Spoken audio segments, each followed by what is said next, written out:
Right, so we have another fun tweet. It says, the church doesn't need trauma counselors. We need biblical counselors. Scripture is sufficient. And of course, this is all in reaction to the discoveries that this independent research group found as far as the decades of abuse in the Southern Baptist Convention, the neglect, the threats, the good old boy kind of ecosystem that's going on over there. We all know this. And, first thing is, like, look, bro, you belong to the organization and you are part of the leadership of a group that did a lot of harm. I think you need to sit this one out. We don't need your advice. These survivors don't need your advice. You were not part of the solution. You were not part of the group of people calling out for an investigation to be done. And so this time you have to sit it out. Like, sip it, right? Sip it. We don't need your advice. Number two, I'm thinking to myself, do you really want a biblical counselor? Do you say sola scriptura, right? You say scripture alone and biblical, right? Because that's the calling card of these individuals. Only the Bible. Are you sure you only want the Bible? Because the Bible, you can end up in jail. You could end up really hurt, out of your profession. you can end up without a flock. So I'll keep it short. I'm gonna make a bold proclamation. Maybe whatever. I think I know what's going on here. This is another display of a power grab. You are scared that this situation has escaped your control, your power, that you are becoming perhaps one of the most unpopular denominations, traditions in Christianity within the nation, that you are unfortunately losing numbers, not because of the secularism of America or because whatever. It is because of your own ill doing. Like, you have to take this L, own it, get a tattoo of this L in your back. You have done this for decades. You have abused, you have pillaged, you have ignored, you have threatened. This is your doing. And so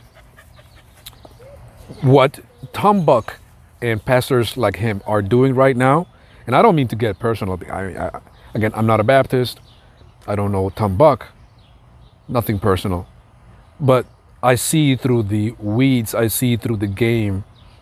This is a cry, like a game in which you're trying to find an avenue to have control to the extent of, you know what, whoever was abused, was mistreated, you're going to stay here. We're going to tell you who we are authorizing you to speak to get counseling from. And of course, there's not going to be any avenue for you to explore other traditions, for you to leave the church, that particular local church. I mean, I see through the game so clearly. I saw through it so quickly. This is a pathetic power grab and attempt to control the minds of those who have been hurt, continue to manipulate in the same way that you did for decades, to people that were completely vulnerable, people that were completely, how can I say, ignorant of the level of narcissism, sickness, where the individual that harms you loves to not only harm you, but control you, keep you sitting there, and make you feel guilty if you ever even contemplate the idea of going somewhere else, critiquing the movement and whatnot. This is the way that a cult functions. Full confession here, family. I was doing the edit for this video that you're watching, and I was going to add the little Twitter screenshot. And I realized that that was not his only tweet, that he followed it with a Bible verse in which he quotes, and you can see it here, he quotes St. Paul saying, you know, 5 times of being, that he was hit or abused by the Jews, and he's telling the friends, his church, all of the things that he has gone through. And I'll be perfectly honest with you. Let me turn this down. Like, first of all, what does that even have to do with the type of trauma, psychological trauma, that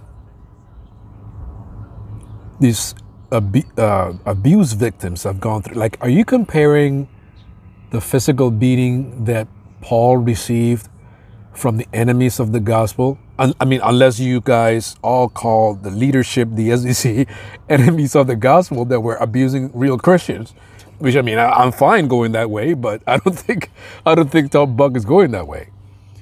So, but the thing remains, like, that, I guess that shows you the low level of I mean, I don't want to be insulting, but low level of intelligence, low level of compassion, empathy, understanding,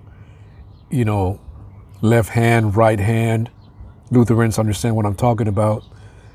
Lack of empathy, of understand the vocation, the times that we're living in, the crimes that they did as a Southern Baptist Convention. This is what you have to offer. This is what biblical counselors would do in his mind. This is what Sola Scriptura is about. It's about, in the face of someone who has been for decades being abused, neglected, threatened, all of that stuff. When you finally have to come to grips, not because of your own desire to come to truth, but because you were forced by those same people that were abused. When you were forced by an independent organization that came with a nuclear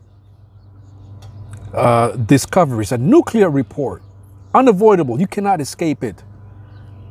Charges that were so specific, so damning, that even one of the presidents or something, or I don't want to misquote, but someone with a lot of power had to come out and say, you know what, this was consensual sex. That was his escape way. Like, I'm not going to take that hit, but I'm going to take this other hit. It was that bad. When you have that level of things going on, this is the Bible verse that you come to, and you call yourself a pastor? Well, you just have to continue taking a beating. That's biblical counseling, because look, St. Paul gave us an example. It has nothing to do with what we're discussing here, but this is what you need to do. Just, I guess, the counseling that he will give to this individual is just keep on taking a beating. Like, keep on getting yourself be,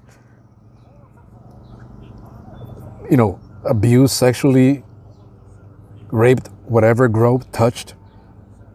Because, hey, Paul went through a lot of it. What level of stupidity do you... I don't understand. I just don't understand. And here's the thing.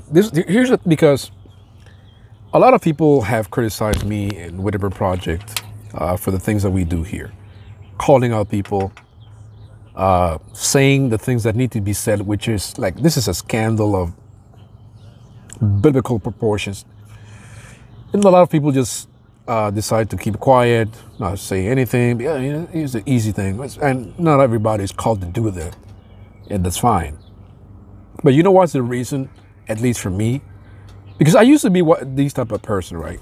You know, and Lex could tell you, we would argue, talk about stuff, and I would go on YouTube and you see people discussing things, and I'm saying, well, why are you wasting your time?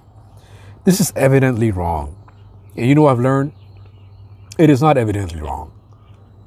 A lot of people are bamboozled by this kind of stuff. A lot of people are fooled. Just look at his followers. I think this tweet alone has by now over 1,400 retweets. And so you let evil, you let stupidity, idiocy, you let unethical people, you let the powerful just do whatever they want to do, and you say nothing about it. Eventually, I think you are also part of the problem. Because however Tom Buck is ignorant in his biblical handling, unethical, lacking of empathy and that kind of stuff, I don't care what he has to say.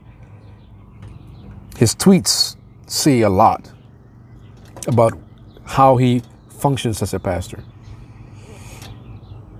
And we let these people run amok and continue to pillage, destroy, have others blaspheme in the name of Christ. Think about that. Think about what I just quoted from his Twitter account. His response was biblical counseling. I mean, you may laugh. You may say, well, how can anyone fall for this? And I'm with you. How can anyone fall for this? But the fact of the matter is, people are falling for this. And people are in a ecosystem in which they're trapped. This is what they know. This is what they have. A lot of us don't have the mental and emotional fortitude to just say, you know what? I'm cutting with this. I'm going somewhere else. And their leaders continue to tell them, you need to continue taking a beating because it's just for the cause of Christ. You don't want to abandon this tradition of your grandparents, your parents, that kind of stuff. No, you need to stay here. May God have mercy on all of us. Pray for the survivors. Share, comment, like, subscribe. Thank you so much for your support, and I'll see you next time.